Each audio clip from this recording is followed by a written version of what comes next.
am open about my condition because my condition has done a lot for me. It's delivered me through a lot of things. It's taught me a lot about self-love, self-appreciation, and actually standing firm and believing in who you actually are as a person, not, being limited by what society says about you.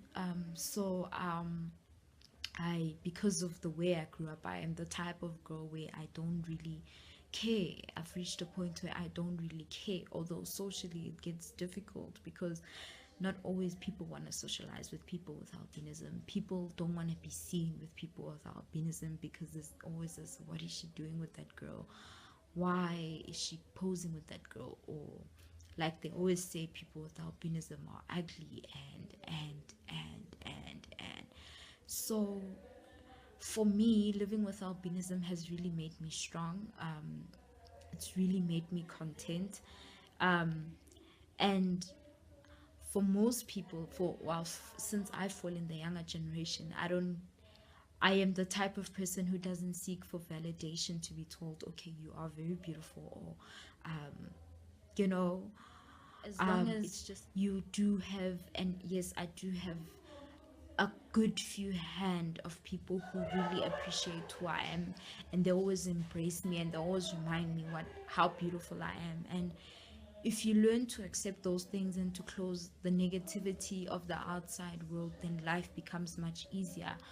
You make I every day I try to make living with albinism seem normal, even though of course it won't be really seen normal, but that's what I do. Here at the University of Johannesburg, I am in a normal residence. The only thing is I can't participate in things such as sports, but I am living in an ordinary residence, and of course I am the only person in this residence with my condition, which was not at all difficult to adapt to, seeing that I've been in a place like this before. I accommodate people. I allow people to touch me because some people are afraid to touch people with albinism. I interact. I am confident. I don't hide, or I don't, put myself in a corner. I don't remain depressed. So it's this thing of you need to create positivity around who you are, and that's when people also start to pick up and start to get used to the idea that albinism is normal. So it's different in different environments. Here it could be normal, but in the rural areas, because they live in the they're not updated in terms of education and how to handle such situations, then it's very hard. And those beliefs unfortunately keep on and keep on and keep on, and many of those people don't really have this kind of knowledge.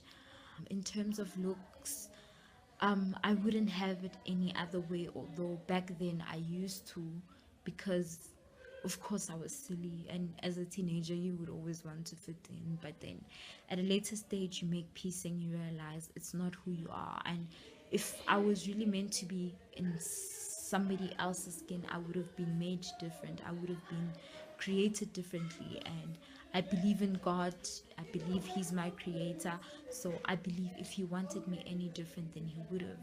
So you accept, and you learn to love yourself every day, because every day somebody's going to say something negative to you. Every day somebody is going to sideline you. Every day somebody's not going to embrace your beauty. Every day somebody's going to feel like they're embarrassed to be around you. Those kind of things are character building and self-loving. It just applies for not with just with people with albinism, but with anybody. Like, criticism will always be there, and unfortunately for us it's going to be much more, and people are not really going to care because we're a minority, and people, in my perspective, have better things to worry about than worrying about or learning about albinism. So the only way we can do, or what we can do for people with albinism is to create positivity around our condition, educate those who want to be educated. So you just need to make each day count, and you just need to be proud of who you are.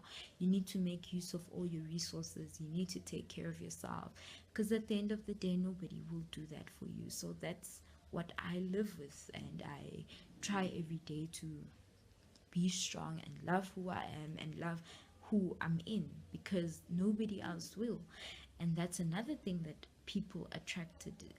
People thought that I was going to be so down, so afraid or an introvert, but none of that. I'm actually quite the opposite, and that has done a lot for me.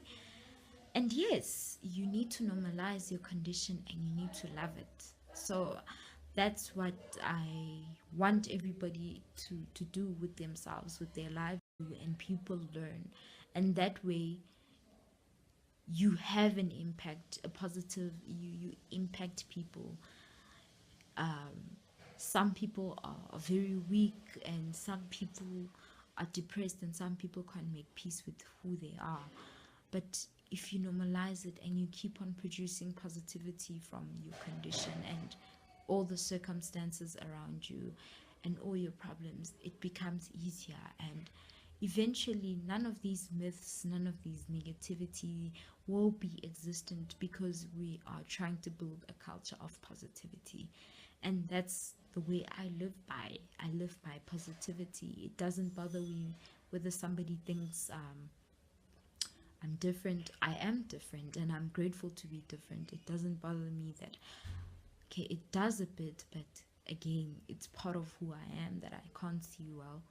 Those are the kind of things that build you as a person. And yes, that's who I am, and that's why I love it. Thank you for tuning in, and I hope you will take something out, and I hope you will also learn how to normalize conditions and try not at all to make other people in different situations or with different disabilities uncomfortable.